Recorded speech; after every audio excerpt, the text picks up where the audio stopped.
I'm not proud of my past. Alfred Giusti is a convicted sex offender, but he's not going into court this day because he committed a crime. He's being sued.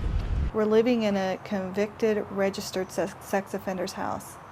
It's just not a good feeling, especially when you have daughters. Patty and Dan Diaz are suing Giusti because he didn't disclose his status as a registered sex offender to them when he sold them this house. They're suing him because they feel the history of the property adversely affects the value of the home. Patty and Dan searched the Megan's Law website before buying the Alamo property. The site shows that no sex offenders are registered in that town. It wasn't a glitch in the system. The seller had been renting the home to another person for several years. He was registered, as he was required to, at his current address. The fact that he hadn't lived there for several years or that none of his past crimes were committed on the property did not put the Diazes at ease. The chance that he could come back, I mean, he knows the property, he knows the area, that's one.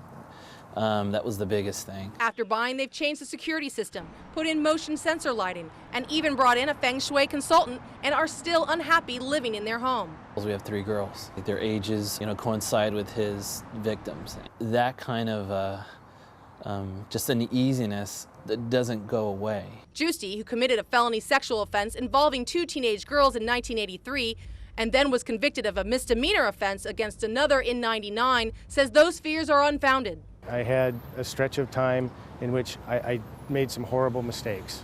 I've paid for those. I'm a community man now. I work hard to support those around me, and I'm a very hard worker.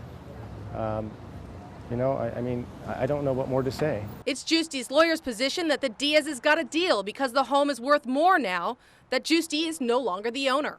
Well, I wouldn't say we got a deal.